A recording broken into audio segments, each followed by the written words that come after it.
जय जय श्री हरिवंश। प्रणाम। प्रभु की कृपा से प्रसाद स्वरूप प्राप्त इस चिंतन को आज हम पुनः प्राप्त करें, इससे पहले एक बार प्रभु का नाम स्मरण कर लेते हैं। मुकुंद माधव गोविंद बोल, मुकुंद माधव गोविंद बोल, केशव माधव हरि हरि बोल, केशव माधव हरि हरि बोल। राम राम बोल, कृष्ण कृष्ण बोल, राम राम बोल, कृष्ण कृष्ण बोल। केशव माधव हरि हरि बोल, केशव माधव हरि हरि बोल, केशव माधव हरि हरि बोल, केशव माधव हरि हरि बोल। श्री सद्गुरु चरणारविंदो जयति। तो कैसा हो साधक का जीवन, इस विषय पर आप और मैं चर्चा कर रहे हैं। और मैं जो भी कह रहा हूँ, मैं केवल संतों की वाणियों का, भक्तों के अनुभवों का आधार लेकर आपसे निवेदन कर रहा हूँ। इसमें कुछ भी मेरा नहीं है, क्योंकि मैं अभी कुछ कहने योग्य नहीं। मेरे पास तो प्रभु की दी हुई इतनी ही सेवा है कि संत और भक्तों के जो वचनामृत हैं, जो उनके अनुभव हैं, वो कुछ चुन कर लाऊं और प्रसाद स्वरूप आप और मैं मिल बांट कर पालें। और उद्देश्य यही हो कि किस प्रकार प्रभु के प्रसाद से जीवन में वस्तुतः प्रसन्नता, सुख और आनंद की अनुभूति हो सके। तो इस विषय पर आप और मैं विगत एक सप्ताह से चर्चा कर रहे हैं। और जैसा मैंने कहा कि केवल जीवन को समझने की दिशा में एक छोटा सा प्रयास था। और कल की चर्चा में मैंने कहा था आपसे कि छोटी छोटी बातें हैं ये, देखने सुनने में बड़ी साधारण सी प्रतीत होने वाली ये छोटी छोटी बातें हैं, लेकिन इनका परिणाम जीवन में बहुत बड़ा आता है, बड़ा व्यापक परिवर्तन लाती हैं ये छोटी छोटी बातें। और मैं दोहरा देता हूँ एक बार फिर से, मैंने कहा था छोटी छोटी बातों से ही जीवन में पूर्णता आती है, और पूर्णता का आना कोई छोटी बात नहीं होती। तो एक साधक जीवन के जो छोटे छोटे बिंदुओं हैं, उन्हीं को जोड़ने का हम लोग यहाँ पर प्रयास कर रहे हैं। और मैंने आपसे किंचित अपने छोटे से अनुभव से, जो मुझे संत भक्तों की कृपा से प्राप्त हुआ, साधक जीवन का जो एक छोटा सा अत्यंत अल्प सा अनुभव, वो मैं आपसे बांट रहा हूँ, आपसे साझा करने का प्रयास कर रहा हूँ। और मैंने अब तक आपसे इतना ही निवेदन किया कि जीवन वस्तुतः साधना के लिए ही मिला है, आराधना के लिए ही मिला है। और इस दिशा में जो आपको मुझे करना चाहिए, अर्थात जो हम कर सकते हैं, जो आपके मेरे नियंत्रण में है, सब कुछ मनुष्य के नियंत्रण में नहीं होता, सब कुछ आपके मेरे नियंत्रण में नहीं है। लेकिन आप और मैं कुछ भी ना कर सकते हो, ऐसा भी नहीं है। कुछ है जो आप और मैं कर सकते हैं, और फिर कुछ है जो प्रभु की कृपा से स्वतः सहज होने लगता है। ध्यान दीजिए, कुछ आप और मैं करते हैं और कुछ प्रभु की कृपा से होता है। बस इसी को कहते हैं कि जो चली है तू एक पग हो, चली हो पग 60। ये भगवान का वाक्य संत लोग बताते हैं कि प्रभु कहते हैं कोई एक पग चले तो फिर बाकी की सारी यात्रा मैं ही पूरी करके आता हूँ। जो चली है तू एक पग, और वो एक पग क्या है कि वो थोड़ा सा प्रयास जो हम कर सकते हैं। देखिए, कुछ भी ना कर सकते हो आप और मैं, ऐसा नहीं है। भगवान ने आपको मुझे मनुष्य बनाया है, सामर्थ्य दी है, बुद्धि दी है, विवेक दिया है। अगर हम संसार की उपलब्धि प्राप्त करने के लिए, संसार की निरर्थक उपलब्धि प्राप्त करने के लिए अगर हम अनेक जन्म गंवा सकते हैं, भरसक परिश्रम पुरुषार्थ करने के बाद भी हाथ कुछ आता नहीं, ये जानते हुए भी हम पच मर सकते हैं अगर इस संसार में, तो भाई थोड़ा सा परिश्रम हम प्रभु के लिए भी कर सकते हैं। मेरे महाप्रभु कहते हैं तू बालक नहीं भर्यो सयानप, अरे काहे कृष्ण भजत नहीं नीके, तो आचार्य चरण की वाणी का अर्थ ये है कि हम लोग मूर्ख नहीं हैं। भगवान ने बुद्धि दी है, भगवान ने विवेक दिया है। एक मनुष्य को ही तो भगवान ने सत्य और असत्य का भेद करने की क्षमता प्रदान की है। एक मनुष्य ही तो है जिसे ज्ञान प्राप्त हो सकता है, जिसे बोध हो सकता है, जो इस रहस्य को, इस जीवन के मूल को जान सकता है, पहचान सकता है। तो महाप्रभु कह रहे तू बालक नहीं, भरो सयानप। प्रभु ने तुझे बुद्धि और विवेक प्रदान किया है। अरे काहे कृष्ण भजत नहीं नीके, जान कर, देख कर, समझ कर क्यों बार बार भूल करता है? क्यों कृष्ण का भजन नहीं करता? क्यों हरि चरणों का भजन नहीं करता? क्यों प्रभु के नाम से प्रेम नहीं करता? क्यों सत्संग, सेवा और सुमिरन नहीं करता? तो कहने का मेरा तात्पर्य ये है कि कुछ आप और मैं कर सकते हैं, और बस वही जो कुछ है, वो जो छोटी छोटी बातें हैं जो आप और मैं ला सकते हैं अपने जीवन में, थोड़ा सा प्रयास, परिश्रम अगर हम करें तो आ सकता है जीवन उस पटरी पर, उस मार्ग पर हम ला सकते हैं जीवन को, जिसे संत लोग महत्तम सद्मार्ग कहते हैं, सत्य का मार्ग कहते हैं। और फिर से कहूँ मैं, कुछ आप और मैं करेंगे और कुछ होगा, और बस करते होते एक दिन बात बन जाती है। तो आज इस सप्ताह भर की चर्चा को समेटने का दिवस है। मैंने आपसे कहा था कुछ दिन हम चर्चा करेंगे, लगभग एक सप्ताह आपने और मैंने चर्चा की, और आज समेटने का दिन है। तो मैं एक बार आज तक जितनी चर्चा आपकी मेरी हुई, मैं 2 पंक्तियों में उसे समेट दूं कि जीवन मिला है साधना के लिए। साधना का अर्थ है अपने गुणों का विकास करना, अपने दोषों को मार्जन करने का प्रयास करना, और इस दिशा में आगे बढ़ते हुए सबसे पहले हमको तत्पर होना है परिश्रम करने के लिए। कहने का मेरा तात्पर्य है कि हमको मन से, बुद्धि से तैयार रहना है कि ये मार्ग सरल नहीं होगा, इसीलिए इस मार्ग पर हमें सबल भी होना होगा, इस मार्ग पर हमें सावधान भी होना होगा। सबल, सजग और सावधान होकर ही भजन के, अध्यात्म के मार्ग पर चला जा सकता है। नहीं तो भाव के नाम पर मनमुखा आचरण करते रहिए, जो उच्छृंखलता मन में आए सो करते रहिए, और अंत में परिणाम कुछ बहुत अधिक हाथ आता नहीं है। तो ऐसा हमें नहीं होने देना है। हमें सबल भी बनना है और हमें सजग भी रहना है। सबल और सजग रहते हुए ही ये यात्रा पूर्ण की जा सकती है। तो हमें परिश्रम करना है तन और मन से, और तन का परिश्रम मैंने आपको निवेदन किया ही था, सेवा करनी है। और मन का परिश्रम क्या है कि ये जो दुख द्वंद आए, इनको झेलना है, टूट नहीं जाना है, बिखर नहीं जाना है, प्रभु पर विश्वास छोड़ नहीं देना है। ये विश्वास का जो बंधन जो गुरु की कृपा से बंधा है प्रभु से, इसको तोड़ नहीं देना है। प्रभु का विश्वास रखना है, भरोसा रखना है, और इसी प्रकार इन सब दुख द्वंद्वों को झेलते हुए मैं आपसे ये भी कह सकता था भजन करो कोई दुख नहीं होगा, पर ये सत्य नहीं होगा। ये झूठ है कि मैं आपसे कहूँ कि भगवान की भक्ति से कोई दुख नहीं आता, ऐसा नहीं है। फिर कहना पड़ेगा मुझे आज, दुख तो आता है भाई, खूब आता है, बार बार आता है, बार बार आता है, लेकिन वो भक्त को हंसते मुस्कुराते देखकर वो निस्तेज होकर, निष्प्रभावी होकर लौट जाता है। मैं दोहराता हूं अपने शब्द कि दुख तो आता है, लेकिन वो भक्त को जब हंसते देखता है, भक्त को जब वो मस्त देखता है, भक्त को जब वो आनंद मग्न देखता है, तो निस्तेज होकर वो भक्त के द्वार से लौट जाता है। जितनी बार आता है उतनी बार भक्त लौटा देता है उसे। तो भक्ति की शक्ति, इसी पर कल चर्चा हुई थी, हमें ये प्राप्त करना है। और छोटी छोटी बातें कई इस सप्ताह भर की चर्चा में हुई कि साधक आहार की शुद्धि रखे, तभी वो तन से स्वस्थ रहेगा, तन से स्वस्थ रहेगा तभी तन से परिश्रम कर पाएगा, और मन से परिश्रम करने के लिए मन का स्वस्थ होना जरूरी है। इसके लिए मन को दिया जाने वाला आहार भी शुद्ध हो, और मन को दिया जाने वाला आहार क्या है? अनन्य भाव से अपने प्रभु का भजन, यही मन को दिया जाने वाला आहार है। सत्संग, सेवा और सुमिरन, यही मन को दिया जाने वाला आहार है। और कल जिस विषय पर आपने और मैंने चर्चा की थी वो ये था कि साधक के जीवन में अनुशासन, नहीं, मैंने अनुशासन नहीं कहा था, मैंने कहा था साधक के जीवन में एक लय हो, एक ताल हो।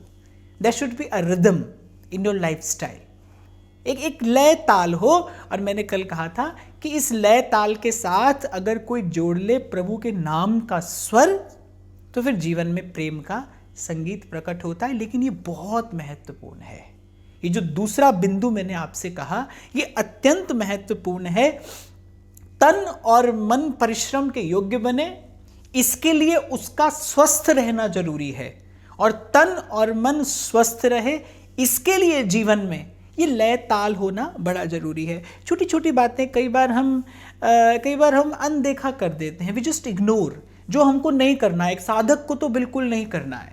एक एक तव श्वास का 3 लोक नहीं दान। और इतना मुझे कहना पड़ेगा, ये जैसा मैंने कहा, इस मार्ग पर सबल और सजग होकर चला जा सकता है। दुर्बल व्यक्ति का कार्य नहीं है ये मन से जो निर्बल हो उसका कार्य नहीं है। नहीं तो मेरे कबीर साहब क्यों कहते कि कामी क्रोधी लालची इन पे भक्ति न होए, भक्ति करे कोई सूरमा, जात बरन कुल खोए। भजन करना तो शूरवीर का कार्य है, सबल भी होना है और सदा सजग भी रहना है।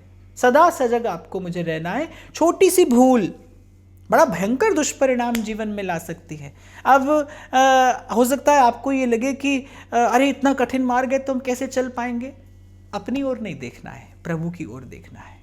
अभी कुछ दिन पहले ही शायद मैंने आपसे चर्चा में कहा था कि जब भरत जी जा रहे थे ना प्रभु से मिलने, अपने ननिहाल से लौटे और देखा कि कैसी दुर्घटना अयोध्या में घट गई, और फिर जब चले प्रभु को मनाने, प्रभु को वापस अयोध्या लाने, तो जब अपनी ओर देखते थे तो रुक जाते थे कि मैं क्या मुख लेकर प्रभु के सन्मुख जाऊं। और अपनी माता की करनी का विचार करते थे, तब तो मन करता था कि वापस ही लौट चलूं। अब ये मुख प्रभु के सन्मुख कभी भी ले जाने योग्य नहीं है। लेकिन जब प्रभु के स्वरूप का विचार करते थे, जब वो प्रभु के स्वभाव का चिंतन करते थे, ध्यान करते थे, तो मन करता था कि दौड़ कर जाऊं और प्रभु के चारों चरणों से जाकर लिपट जाऊं और इन अश्रुओं से धो पखार दूं प्रभु के चरण। तो कहने का अर्थ ये है कि ये यात्रा की जाती है प्रभु की ओर देखकर, अपनी ओर देखकर नहीं। जे मैं वेखायो गण अपने, कुछ ना मेरे पल्ले, जे वेखा मैं रहमत तेरी, मेरे पाग सवल्ले। हमारे ध्रुवदास जी कहते हैं कि कुंवरी किशोरी नाम सो उपजो दृढ़ विश्वास, करुणा निधि मृदु चित्त अति, ताते बढ़ी जिए आस। श्री प्रियाजू के स्वभाव का ध्यान करके, उसी का बल और आधार लेकर हम इस रस रीति के निपट बिकट मार्ग पर चलने को प्रस्तुत हुए हैं।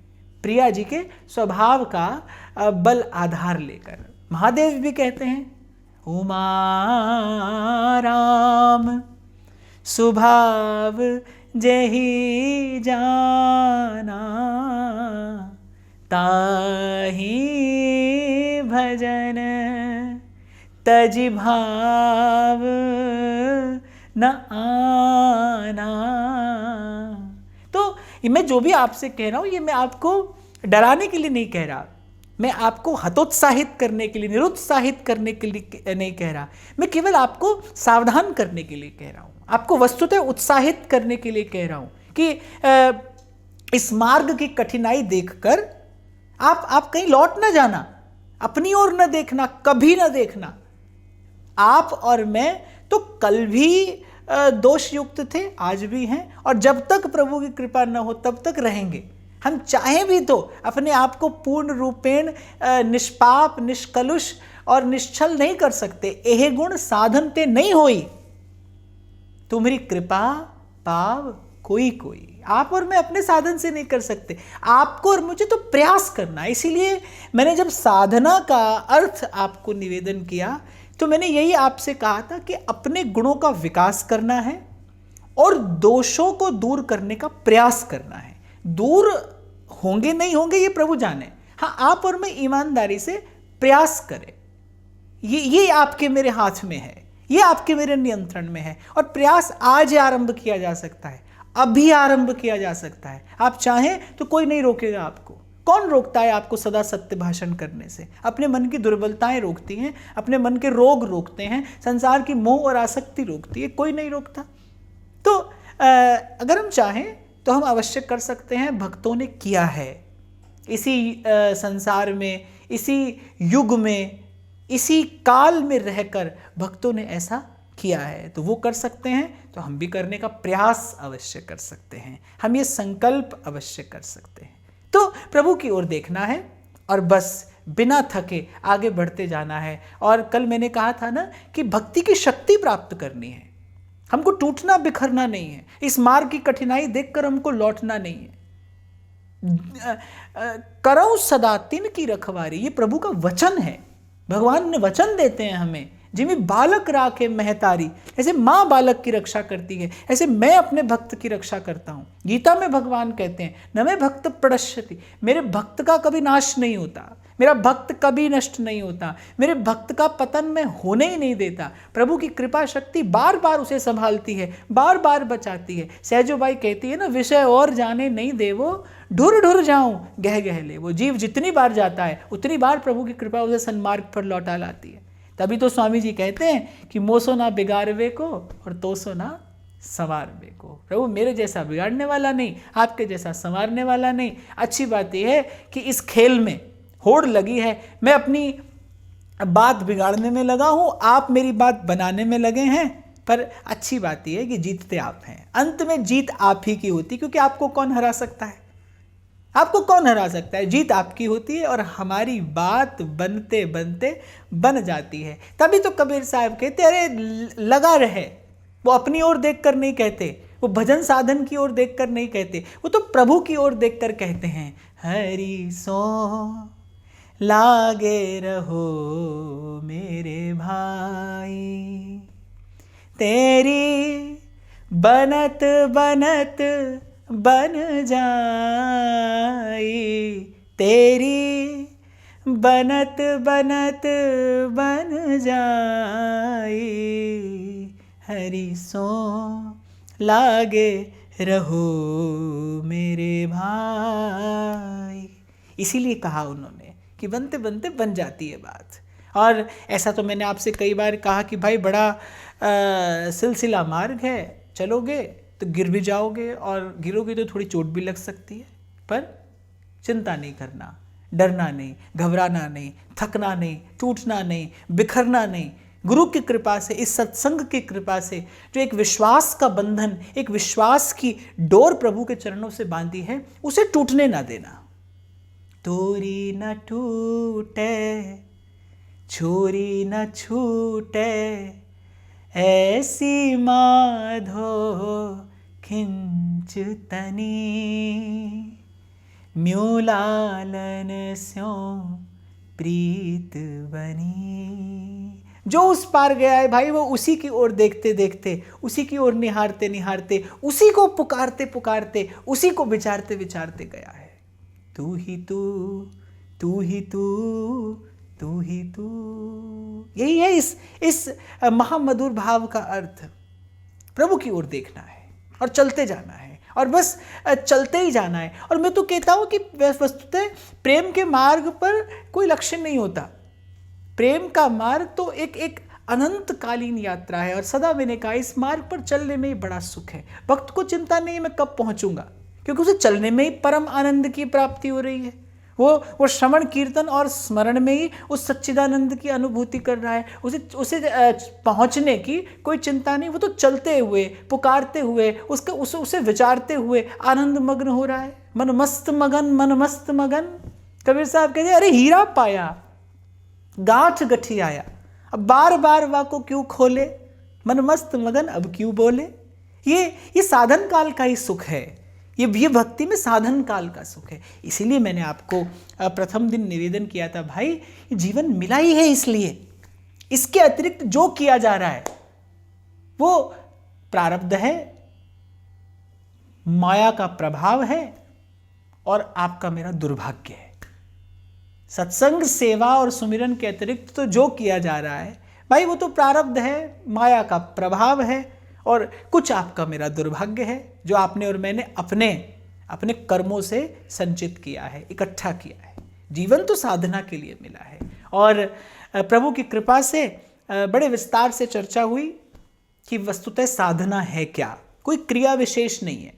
आप सबके लिए मार्ग अलग अलग हो सकता है, आप सबकी विधि अलग अलग हो सकती है, आप सबका तरीका अलग अलग हो सकता है। घबराइए मत, किसी की ओर न देखिएगा। मैंने कहा ना अपनी ओर देखना है ना किसी की ओर देखना है, बस प्रभु की ओर देखना है। हमारे सेवक जी महाराज कहते हैं सूधो चले आपने धर्म, बस प्रभु की ओर देखना है, अपनी ओर भी नहीं देखना। अपनी ओर देखोगे तो अभाव आ सकता है, किसी की ओर देखोगे तो भ्रम उत्पन्न हो सकता है। देखा देखी भक्ति को व्यास न हुई निबाह, आप अलग हैं। और मुझे लगता है हम सब एक स्थान पर एक भी हैं, एक स्थान पर अलग अलग भी हैं। रुचियाँ, वृत्तियाँ, व्यवहार सब अलग अलग हैं। अरे तन अलग है, मन अलग है, संसार की परिस्थिति अलग अलग है। तो ना अपनी ओर देखना है ना किसी की ओर। गुरु ने जो मार्ग दिया है, गुरुजनों ने जो मार्ग दिया है, आचार्य ने जो मर्यादा प्रतिष्ठित की है, प्रयास करना है कि उसी के भीतर रहकर और बस साधन करते जाना है। और एक और बात आपको मैं बताऊंगा कि इसे बहुत कठिन ना बनाना, इसे बहुत उलझाना नहीं। रे मन संभल संभल पग धरिए, और मैं कहता हूँ रे मन सहज सहज पग धरिए। और तीसरी बात जहाँ पर मैं अब आने वाला हूँ, जो तीसरा गुण एक साधक के जीवन में अवश्य हो, सबसे पहले वो परिश्रमी हो, पुरुषार्थी हो, और दूसरी बात उसके जीवन में एक लय ताल हो, उसके जीवन में एक संतुलन हो, उसके जीवन में एक सधा हुआपन हो, जो आते आते आता है, आते आते ही आता है। और तीसरी बात साधक के लिए बड़ी महत्वपूर्ण, उसके पास में धीरज हो, वो धैर्य रखना जानता हो, वो कहीं बहुत त्वरा में आकर, बड़ी शीघ्रता में आकर कहीं भाव से अभाव की ओर न चल पड़े। आता है भाई, भक्ति का परिणाम अवश्य आता है। देखो संसार का परिणाम त्वरित आता दिखाई पड़ता है। कभी कभी ऐसा होता है ना कि आपने ये किया, ये मिला। तो संसार का परिणाम जितनी शीघ्रता से आता दिखाई पड़ता है, पर माया का प्रभाव ये कि वो जाता दिखाई नहीं पड़ता। कौन है जिसको संसार ने कभी दुख ना दिया हो? और ये कितनी बड़ी भगवान की माया है और उसका प्राबल्य है कि इस परम दुख रूप संसार में जीव सुख की आशा से जन्म जन्म से बंधा है। एक जन्म से नहीं, अनेक जन्मों से बंधा है इस दुख रूप संसार में सुख की आशा से। ये माया नहीं है तो क्या है? इसीलिए ध्रुवदास जी कहते हैं कि ये माया श्री कृष्ण की, मोयो सब संसार, और सब में सब आते हैं भाई। मेरे महाप्रभु कह रहे हैं, अरे पारासर सुर इंद्र कलप कामिनी मन फंद्या। बोले वो देवता हो या बड़े बड़े ऋषि मुनि, सब फंसे हैं इस माया के बंधन में। पारासर सुर इंद्र कलप कामिनी मन फंद्या, और परे देह दुख द्वंद्व कौन क्रम काल निकंद्या। इस संसार रूपी द्वंद्व में सब पड़े हैं, कौन निकला है इससे? जे ही राखे रघुवीर ते उबरे ते ही काल महा।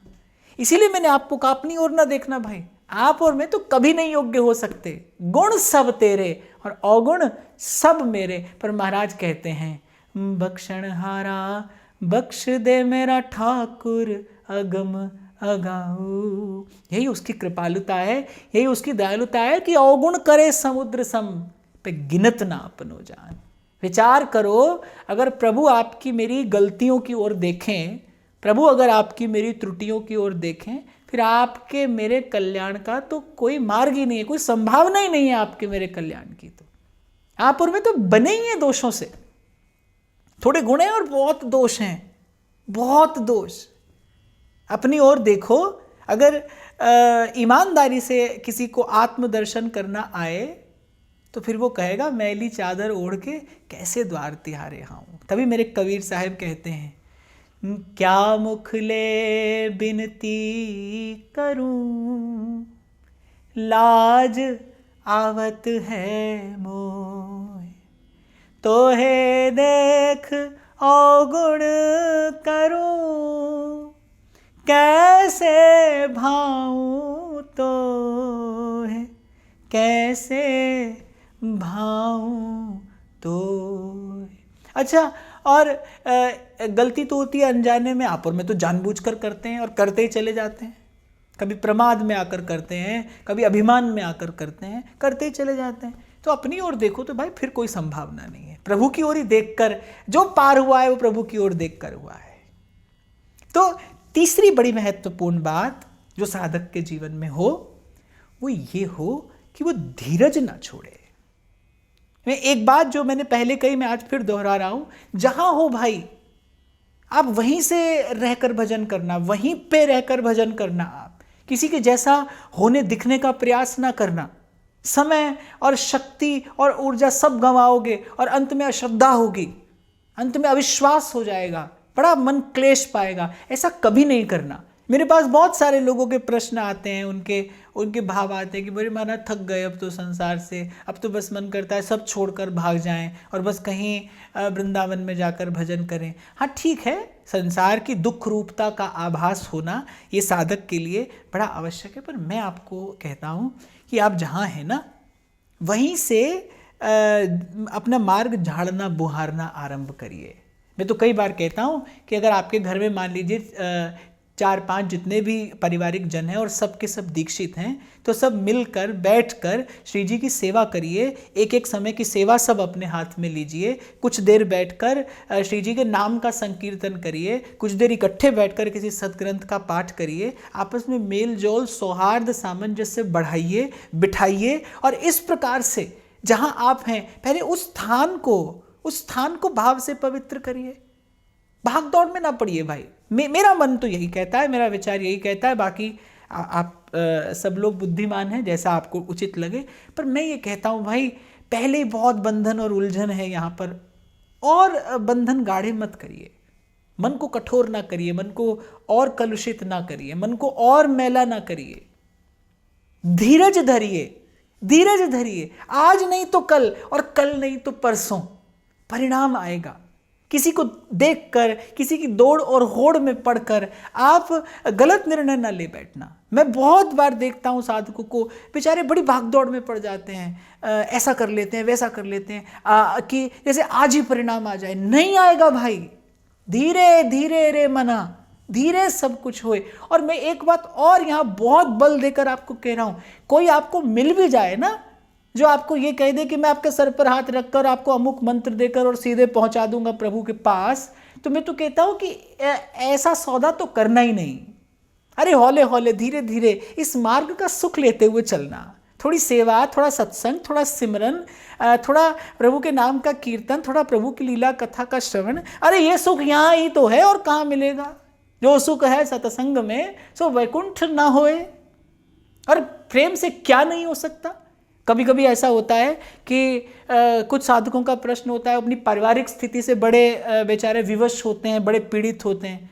पर मैं कहता हूँ कि अगर पहली बात तो जो है वो अपना प्रारब्ध है, जो है उसमें किसी का दोष नहीं है, वो अपना प्रारब्ध है। जिनका संग आपको मिला है वो प्रारब्ध से मिला है, जो संबंध आपको मिले हैं प्रारब्ध से मिले हैं, जो परिस्थितियाँ आपको मिली हैं वो आप ही के प्रारब्ध से मिली हैं। उसके लिए किसको दोष देना और क्यों दोष देना।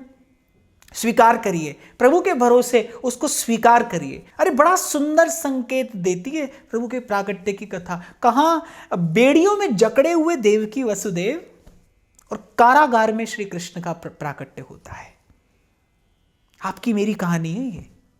बेड़ियों में जकड़े हुए आप और मैं पड़े हैं संसार के कारागार में, पर यहीं घने अंधकार में श्री कृष्ण का प्राकट्य होता है। तो समेटता हूं मैं इस चर्चा को। क्यों मिला है जीवन, क्या करना है आपको, मुझे किस दिशा में आपको मुझे आगे बढ़ना है, क्या क्या आवश्यक है साधक के जीवन में, कैसी होनी चाहिए एक साधक की जीवन शैली, किन छोटी छोटी बातों का आपको मुझे ध्यान रखना है, ये सब बातें मैंने आपको विगत 7 दिनों में निवेदन की। मैं ये चाहूँगा कि इस 8 दिन की चर्चा के पश्चात जो आपने चुना, आजकल वैसे नीचे कमेंट बॉक्स में कमेंट लिखने की सुविधा नहीं दी जाती, पर इस सत्संग के वीडियो के साथ में वो सुविधा आपको प्रदान की जाएगी। और मैं चाहूँगा कि आपने जो सुना है, आपने जो चिंतन किया है, और बड़ी प्रसन्नता होगी मुझे ये जानकर कि अगर मुझे ये लगे कि कुछ बातें आप अपने जीवन में उतारने को प्रस्तुत हैं, आपने प्रयास आरंभ कर दिया है, तो मुझे लिखकर अवश्य भेजिएगा। किस लिए मिला है जीवन, क्या है साधना और क्या है साधना का मार्ग, और विचार और चिंतन सतत करते रहिए और लाइए थोड़ी लय और ताल, और मिला दीजिए प्रभु के नाम की मिठास, होने दीजिए प्रगट जीवन में प्रेम के उस महामधुर संगीत को और फिर गाइए। हीरा पाया गांठ गठियाया, बार बार बाको क्यों खोले, मन मस्त मगन, मन मस्त मगन, मन मस्त मगन अब क्यों बोले। जय जय श्री हरिवंश। प्रणाम।